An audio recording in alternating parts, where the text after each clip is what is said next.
조갑제 TV 시청자 여러분 안녕하십니까? 2020년 12월 7일 밤 9시입니다. 전국 법관 대표들의 회의기구인 법관대표 회의에서 오늘 대검찰청의 이른바 판사 문건 작성을 정식 의안으로 안건으로 상정했지만은 이에 대한 입장은 표명하지 않기로 결정했다고 합니다. 즉 정치적으로 이용되는 것을 걱정한 법관 대표들이 이게 가부 또는 찬반 또는 좋다 나쁘다 등의 평가를 하지 않기로 했다고 하니까 요 정도는 추미애 법무장관보다는 윤석열 검찰총장에게 유리한 상황입니다. 저 지방의 어느 부장판사가 법관대표회의에서 이 문제를 다루자고 지난달 말에 문제를 제기를 했었는데 일종의 브레이크가 걸린 상황입니다. 특히 여권에서는 판사 사찰 의혹 문건에 대해 판사 사찰이라고 하는데 이건 사찰이 아닙니다. 문건에 대해 부당하다는 의견이 모이면은 10일로 예정된 윤 총장 징계위원회에도 영향을 미칠 것이라고 기대를 했는데 그렇게 되지 않았습니다.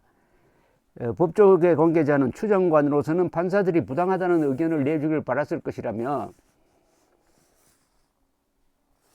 윤 총장에 대한 감찰 및 징계 청구가 위법하다는 논란이 거센 상태에서 법관들까지도 편을 들지 않으니까 법무부가 더 궁지에 몰렸다 이렇게 평가를 했습니다.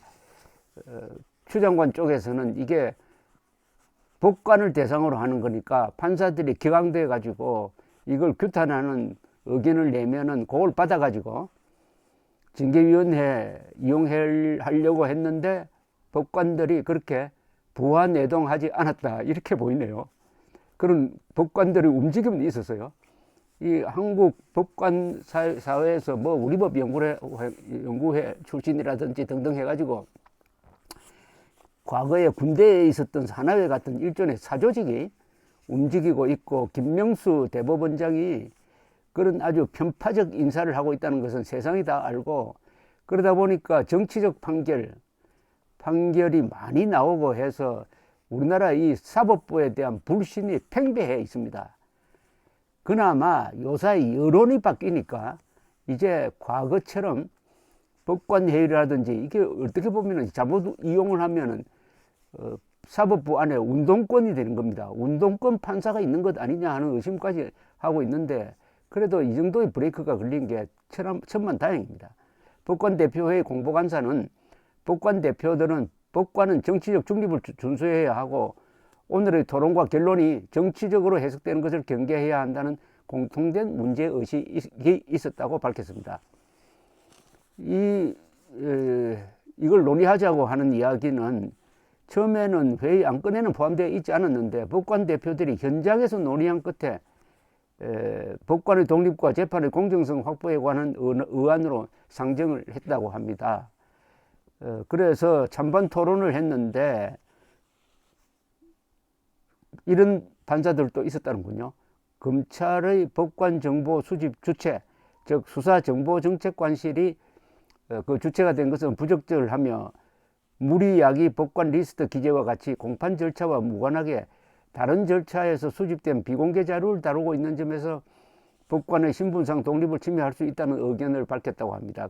그러나 반대 의견을 낸 판사들은 윤석열 검찰총장 관련 사건이 지금 서울행정법원의 재판 중에 있고 해당 재판의 독립을 위하여 전국 법관대표회의 차원의 표명은 신중해야 한다.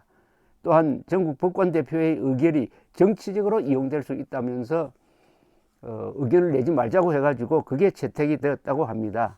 이날 회의에서는 검찰의 법관정보 수집 및 보고가 법관의 독립과 재판의 공정성을 침해할 수 있으므로 지양돼야 한다는 등의 몇 개의 수정안이 제시되었으나 모두 부결되었다는 겁니다.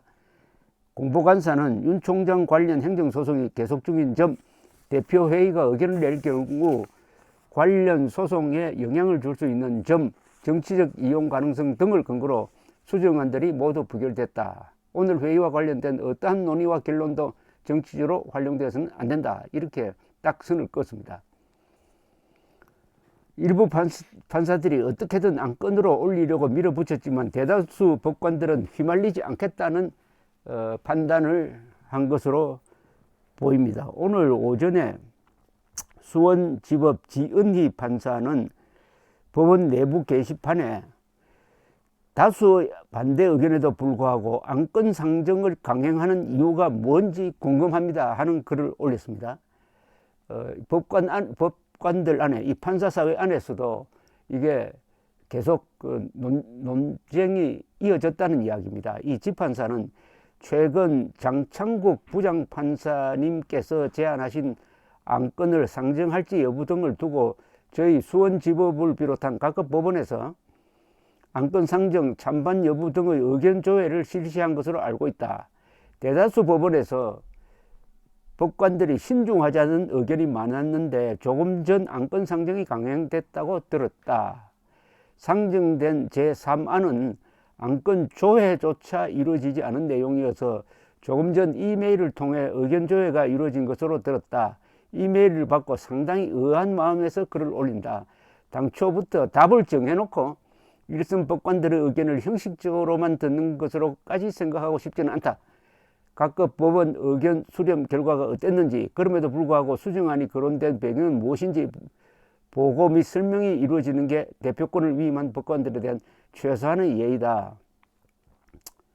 의견 조회 결과 실제로 다수 법관의 의견이 안건 상정에 반대하는 것인지, 그럼에도 불구하고 의안 상정 요구가 이루어진 배경은 무엇인지 분명하게 밝혀달라.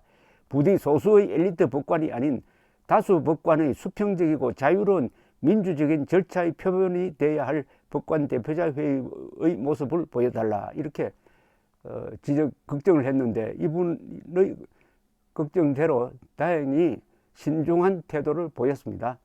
지난달 27일 제주지법 장창국 부장판사가 판사 문건을 법관 대표회의 안건으로 올려 집단적 의견을 표명하자는 글을 쓴 후에 일선 법원에서는 찬반을 묻는 의견 조회가 이루어진 모양입니다. 그러나 대부분의 법원에서는 부적절을 하자는 의견을 냈는데 그게 이번에 채택이 된 걸로 봐서 이 판사사회에서도 요사이 조금 분위기가 달라진 것 같습니다. 김명수 대법원장 취임 이후에 우리 사법부가 검찰로부터도 수사 대상이 되고 대통령으로부터는 개혁 대상이 돼 가지고 더구나 전직 대법원장이 구속이 되는 이런 참 참담한 상황이었는데 이제 정권 말기에 접어드니까 조금 정상화되어 가려는 움직임이 있어서 그나마 다행입니다. 오늘 이 조치는 추미애 씨에게는 불리하고 윤석열 총장에게는 힘이 실리는 모습입니다. 이 나라의 분위기가 크게 바뀌고 있다는 감도 좀 잡힙니다. 감사합니다.